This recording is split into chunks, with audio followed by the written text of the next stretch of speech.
3 points today. How important were those points to get those on the board today? And what did you make of the performance, considering the second half where Fulham really took the game to you? Well, the performance is always in relation to the opponent performance. There is always a dialogue. There is always an interaction. And many times opponents, they have responsibilities in what they do well and what they push you to have more difficulties. I believe that we were the team that had the biggest chances to score and to kill the game. We didn't. And then the second half, until we made some changes, they were the team that was pushing. And we had to defend, of course, well, and Hugo had to make a couple of important saves. I believe that when we changed players, we gave a different intensity to the team. We were more solid defensively. We were more dangerous in counter-attack. We kept the ball away from our first third. And in the end, of course, it was difficult. This is Premier League, and there is no easy ones. But I believe that we deserved. We thought Dele had scored for a moment, but it turned out to be an own goal from Tosin. What did you make of his performance in his first start, and what did you make of the attacking sort of it was good. Dynamic you have now? I think it was good. Goal, no goal, own goal. That's not the important thing. The important thing is the position that he got, which for me is fundamental. And playing as a second striker is the kind of position where he has to go. He did the good work until his fitness allowed him. Same as Gareth, second match in the same week, not easy for them, of course. But then the squad is for this, and they did very well. And then Lucas Lamela, Sissoko coming, and this is what I want from my bench, is to come and to improve. And the clean sheet as well is always key, isn't it? Yeah, very important. I believe that we as a team defensively we were fine. Then the two centre backs they were solid, and Hugo a couple of important saves to keep the clean sheet. So of course very important. In the end, it's not a game very different from some that we had, and we managed to concede late goals like we did in some matches. Palace away, Wolves away. We conceded some goals that took points away from us. Tonight was different. Tonight we kept it, and to be honest, the team that was closer to score in the last period of the game was us. We had that one with Lamela dribbling the wall, and the one where Kane his one-on-one with Areola. I think we deserve, but it's always dangerous when it's 1-0. Well done, Tottenham, for the result this evening. This battle for the top four is going to be good, isn't it? I mean, it literally, we were talking during the game, wasn't it? It could be anyone's. Yeah. I mean, it wouldn't surprise you if Leicester drop out with the injuries that they've had. Liverpool are outside the top four. Everton are now in it. You know, it's going to be a lot of changes. But Spurs are in form that they can get there. I mean, it literally is up for grabs. It is really good. I mean, obviously the title run for me is gone. Man City are clear winners, and I think everybody's chasing to get in that top four. But look, you can see that table there: West Ham, Chelsea, Liverpool. I think down to Tottenham, I think that's where the teams can get in there. Everton are on an unbelievable run. What he's doing there, Carlo Ancelotti, phenomenal stuff. But it's about this time of the season. I always say it: momentum and consistency. If you get them two things in the bag, you've got a good chance of being where you want to be at the end of the season. Yes, Scott, sorry to see the unbeaten run come to an end. I know that performances don't translate into points, and I know that's what's important at the moment, but do you take some comfort from that performance, especially in that second half? Yeah, I do. I thought the performance was very good, certainly second half. I thought first half we started well, but then really didn't play like I want us to play. I didn't feel we had the demeanour of a top team. I want us to be a top team, and I felt we didn't have that second half. We was every bit of that. And really, I thought we was outstanding second half. But you're right.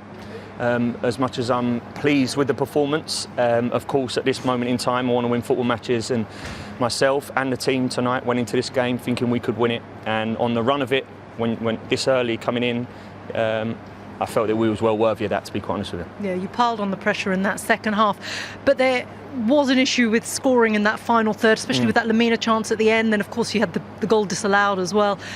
Is that something that's becoming a bit of a problem? Well, certainly it's there. It's certainly there. And look, this is a very young team. This is a young team in age. This is a young team in terms of experience in and around this division. And of course, being deadly in them fine moments are key. We understand that, but that's part and parcel of developing. And we've come a long way. We now need to get the other end of that and the right side of that.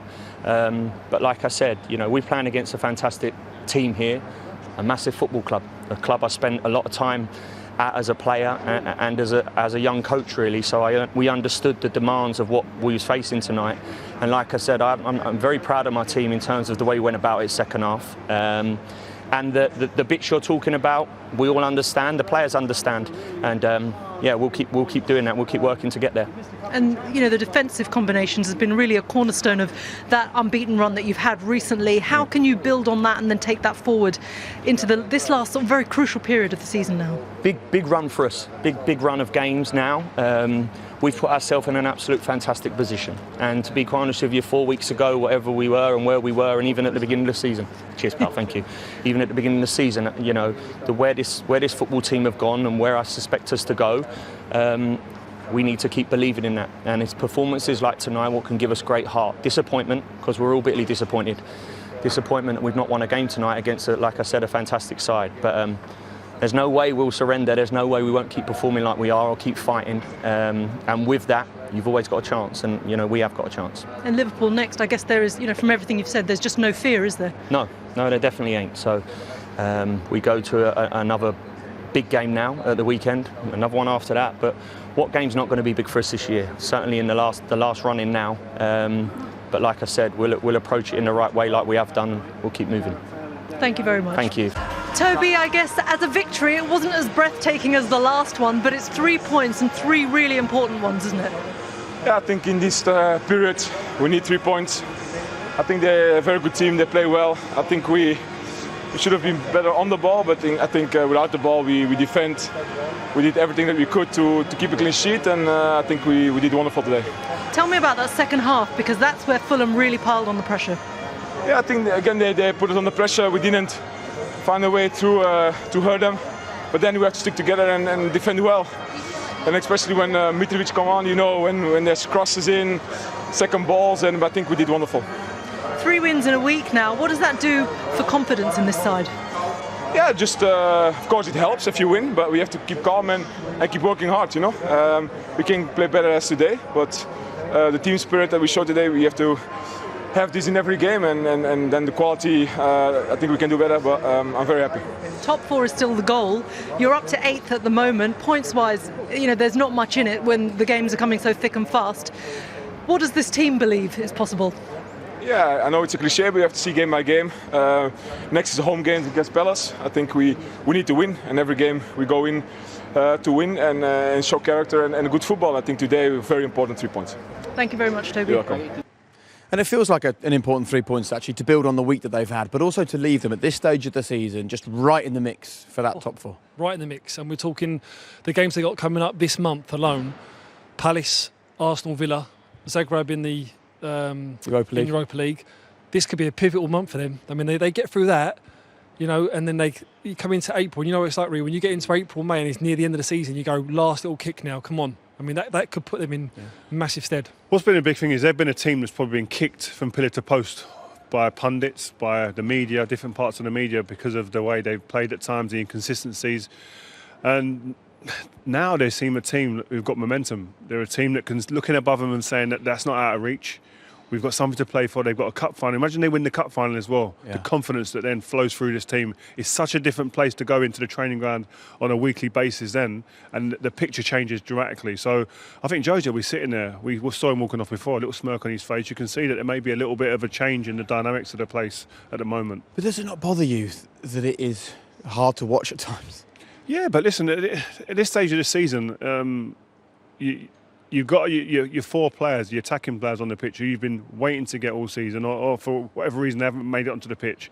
They're on there now, and they seem to be clicking. You're seeing some sort of rhythm with this team. In the first half, at times, they were brilliant to watch. Yeah, they didn't get the end product, but you saw signs that actually this is something they can build upon. And listen, don't forget, before the game, we're talking about a Fulham team, defensively, who've been the best in the last 5 games in the Premier League. 1 goal conceded in 5. So hard game today. Craven Cottage coming here, I know we haven't got the fans here, but it's always a hard place to come here. So to get a clean sheet and a 1-0 win here is a very good result. I mean, like today's game, it ebbs and flows, isn't it? You know, they was in full force. Half time come, Fulham come out on the ascendance. That's always going to happen. Yeah. I mean, it was only a couple of weeks ago we was in the studio against Chelsea, and it was like, what are they doing?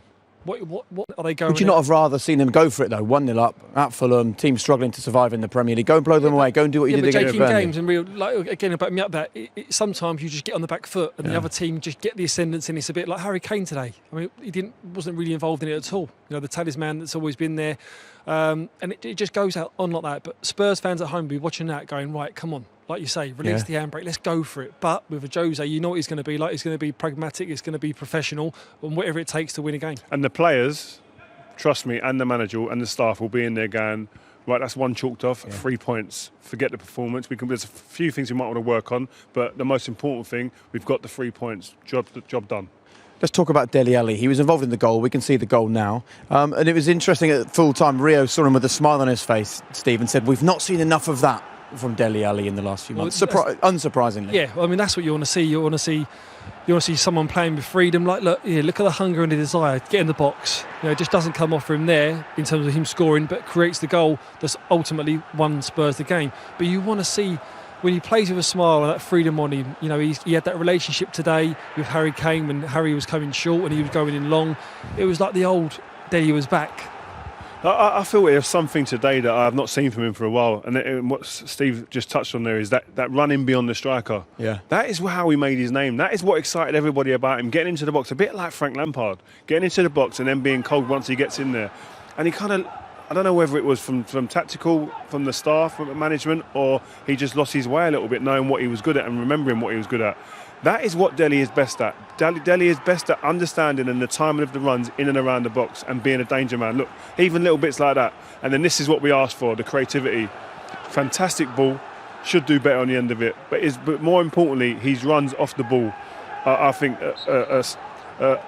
top level when he gets it right. His timing, his understanding of where to be. Look at him there. That's like playing as a second striker. Again, once he gets his rhythm back, that's a chance on goal. Yeah, he's worked great all round.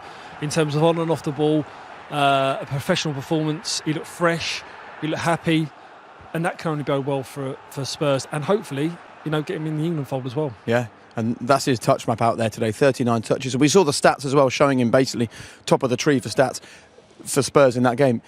He only played 67 minutes. He didn't last the full 90. He did. And a lot of his touches weren't coming back towards the ball, which is what I would have criticised him for in recent times going back, where he was getting the criticism.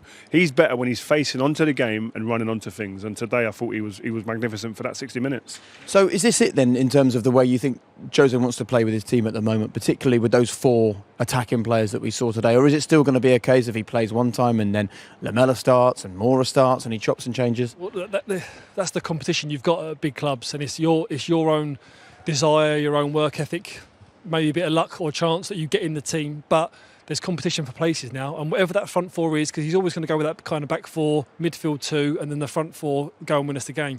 Whoever it is, there's quality there. I'll tell you what as well, when you've got a front 4 like that, what it does, it says to the other players in the team, we just do our job. We haven't got to think about trying to open teams up ourselves as individuals and as a collective. We stay behind that, go and let them 4 win the game for us. That's a beautiful place to be as a defender, especially. You haven't got to overexert yourself and overcomplicate things. Yeah. Play simple, keep it tight, then 4 win us the game. And you know what, at this stage, with Harry Kane and everyone around him looking fit, and they're in the League Cup final, and they've got a winnable 2 legs in the Europa League to make it through to the quarterfinals in that competition, and they're suddenly looking like they're knocking on the door of the top 4. The momentum feels like it's coming to Tottenham at just the perfect time. It's a perfect time, business end of the season, and again, like what Ree said, these games here you just chalk off one by one, and you do that by stages. Get to the end of this month, and then if they come out this well and they're right in the mix. Performances, I mean, games and wins paper over the cracks. You literally get on with the next one, and by the time we get into May, they could be top 4 and into Europe. Could have been oh so different though from a Fulham perspective if it wasn't for this handball law that I don't think any of us are fans of. Look, we're not saying that anyone got it wrong this evening in terms of a refereeing decision. It's just simply the law, and it's a madness. And it's crazy. And if you see the reaction from the Fulham players after this happens, when the decision gets made, a lot of them are standing there going, but it only hit my arm. My arm wasn't out from my body. It wasn't like I stretched my arm out. It's not about that. the rule states exactly what you said before. It states that if it hits your hand, leading to a goal, leading to a goal, then they'll give it. And that's the real frustration for people. Is we talk all the time about this blooming silhouette now. Oh, his arm's outside the. It doesn't matter in this instance. Your arm can be right by your side. It can be hit at you full pelt from 4 yards away. Stupid rule. And it's disallowed. Yeah, I mean, again, if it is outside the silhouette or if it's high and it creates a goal scoring opportunity or a goal, then fair enough. But when it's there and it's 4 yards away, what can you do? You can't do anything about that. Well, you heard Ian mention during commentary that IFAB are going to have a meeting and just have a little play around perhaps with the rules. Let's bring Peter Walton into the conversation. So, Peter, give us a bit more sort of meat on the bones about this IFAB meeting that's happening. It's happening tomorrow, right? Yes, it is. It's IFAB are the lawmakers, as we know. And it's made up of the four countries, England, Scotland, Northern Ireland and Wales, all representatives from FIFA. And what they do on an annual basis are to discuss the laws and any changes that law may be required. That meeting happens on a virtual platform tomorrow, and in fact it's being chaired by the Welsh FA. Handball, by the way, is number 6 on the agenda item. OK, and what are they going to discuss about handball? Are we talking about a law change being implemented tomorrow that will come into force for next season, maybe? Well, there's a possibility of a law change happening, and if there are any changes to that law, that will be implemented from the 1st of June. And what they'll look at are the clarity. We've had a lot of tinkering with the handball law this year, as we know, this season, and they'll look for clarity and perhaps propose certain changes to make it even easier for us all to understand what the law is. On that meeting tomorrow, is there going to be any like ex-professional footballers there? Or like with common sense and all them type of things that we need to make right. Well, these type of decisions and these rules? Because that is a silly. Do you agree that's a silly rule? Well, look, that's a fair comment you made there, although there will be a lot of sense in that room tomorrow. There may not be an ex-professional footballer. However, there are technical committees that feed into tomorrow's meeting with their views and their ideas. So ex-professional footballers are part of that law change and happening, and hopefully we'll have some clarity come from it tomorrow. There is just one other item on the agenda that will raise people's eyebrows, and they'll be discussing the offside and the offside law as it stands at the moment. So let's hope and see what comes out from tomorrow's meeting. Pete, are we saying like with this rule that it's still going to be sort of tinkered with, but it's still going to be in the motion of black or white, or is it going to be a case of common sense being prevailed? Because you get scenarios like that tonight where it is purely common sense, where it's not done deliberately to get to a goal. No, I agree with that, Steve. The law was changed only this year when they put in the word immediately. So if the ball brushes a attacker's arm, which leads to a goal scoring opportunity or indeed a goal, immediately, then it's disallowed. And that was done again for clarity, so people understood that yes, it is a black and white law. If it touches your arm deliberately or not, or accidentally, it's going to be given. And people, I think, are accepting that to a certain degree. What they can't accept is if that happens to a defender, then it's not a penalty kick. Why not? So there needs to be some clarity in terms of, well, why is it different for an attacker than a defender? OK. We will watch on with interest because it's been a season where whether it's the people you're standing alongside here or the people at times playing the game of football at the moment, they're confused. They don't know. Confused as ever. Yeah.